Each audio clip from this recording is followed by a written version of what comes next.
विश्वनाथ जी बहुत ही सभ्य परिवार से थे। उनकी पत्नी प्रमिला जी भी काफी धार्मिक और उच्च विचारों वाली शांतचित्त औरत थी।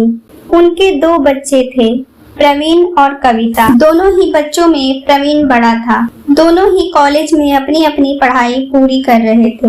कुछ दिनों में प्रवीण की कॉलेज की पढ़ाई पूरी हो गई और उसे एक अच्छी नौकरी मिल गई। कविता उनकी छोटी थी अपने भाई से। विश्वनाथ जी ने प्रवीण के लिए रिश्ते देखना शुरू कर दिया। जल्द ही प्रवीण की एक अच्छे घर में शादी हो गई।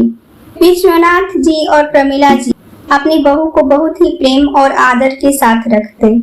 वो अपनी बहू और बेटी में कभी कोई अंतर नहीं रखते थे। जब भी कहीं मेला, हाट या बाजार जाते तो उनकी पत्नी हमेशा ही अपनी बेटी के लिए अगर कुछ लाती तो बहू के लिए भी लाती।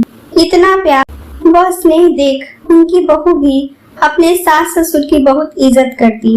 कभी कभार उनकी पत्नी अगर कुछ बहू को बोल भी देती तो विश्वनाथ जी उन्हें बड़े प्यार से समझाते कि वो भी तो हमारी कविता जैसी ही है, नए घर में आई है तो उसे थोड़ा समय लगेगा। अब तुम उसकी माँ की जगह पर हो तो माँ जैसा स्नेह दो।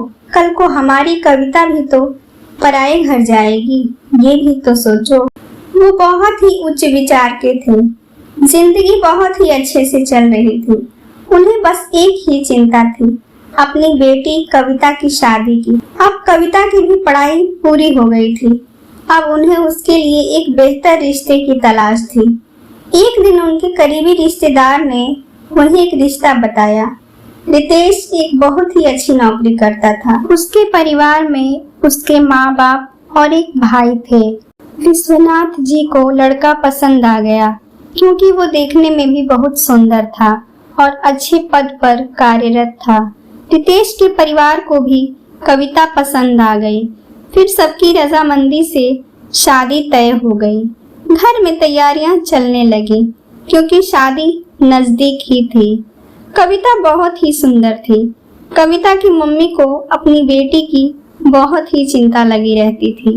वो हमेशा ही इस बात पर जोर देती थी अपने पति से कि शादी के बाद कविता अपने ससुराल में खुश तो रहेगी ना, उसे कोई दुख तो नहीं होगा। बड़े ही नाजों से पली बढ़ी है। अपनी पत्नी की बात को सुनकर विश्वनाथ जी को भी अपनी बेटी की चिंता रहती, पर वे अपनी पत्नी को ढांढस बंधाते कि हर माँ बाप तो अपने बेटी की शादी दिल पर पत्थर रखकर करते ही हैं और बेटी तो पराया धन होती है और वही बेटी धीरे धीरे अपनी ससुराल में मालकिन बन जाती है। धीरे धीरे हमारी लाडो भी अपने ससुराल में रानी बनकर रहेगी। जैसे हमारी बहू हमारे घर की लक्ष्मी है, वैसे ही हमारी बेटी को भी ससुराल में लक्ष्मी का रूप ही माना जाएगा। तुम देख लेना प्रमिला। इतना कहकर वो भी रो देते थे। देखते देखते शादी का दिन भी आ गया। कविता बहुत सुंदर लग रही थी। गोरा रंग, लंबे बाल, सुंदर सा चेहरा, दुल्हन बनी हुई बहुत ही खूबसूरत लग रही थी। उसका भाई कविता को मंडप में लेकर आया और पंडित जी मंत्रोच्चार कर रहे थे। रिश्तेदार सभी बैठे थे, शादी में जो आए थे। पंडित जी ने कविता को कन्यादान के लिए हाथ आगे करने को कहा। कविता ने अपना हाथ आगे किया, लेकिन उसका हाथ कांप रहा था। वो सिर नीचे किए, आंखों से आंसू रुकने का नाम ही नहीं ले रहे थे। वो पापा जिसने उसे चलना सिखाया था, आज वही हाथ उसका हाथ दूसरे पुरुष के हाथ में दे रहे थे। यही सोच उसकी आंखों से अश्रु बह रहे थे। विश्वनाथ जी ने तुरंत बेटी का हाथ पकड़ लिया और उसके होने वाले पति ने नीचे से उसके हाथ को सहारा दिया। कन्यादान की रस्म शुरू हो गई। कलश के जल की धार भैया सीधे हाथों पर गिरा रहे थे। काफी कष्टदायक समय था। बूंद गिरने के साथ पिता की आंखों से भी बूंद बूंद आंसू गिर रहे थे। आज अपने कलेजे का टुकड़ा दान जो कर रहे थे। रस्म पूरी हुई। पंडित जी बोले, आज से आपकी बेटी अब उनकी हो गई। उनसे कहो कि उसका अब अच्छे से ध्यान रखेंगे। आज आपने कन्यादान कर दिया, आज से आपकी बेटी पराई हो गई।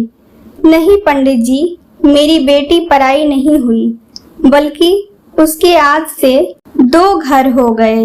पहले वो यहाँ की बेटी थी, अब वो ससुराल में बहू बनकर रहेगी। पहले केवल उसके एक ही माता पिता थे, आज से उसके 2 माता पिता हो गए, सास ससुर भी। केवल हम ही नहीं, और मेरी बेटी कभी मेरे लिए पराई नहीं हुई है। वो कल भी मेरी थी और आज भी मेरी है। बस वो शोभा किसी दूसरे घर की हो गई। और मैंने कन्यादान नहीं किया, बस गठबंधन किया है। आज भी मेरी बेटी का मेरे घर पर और मुझ पर उतना ही अधिकार है।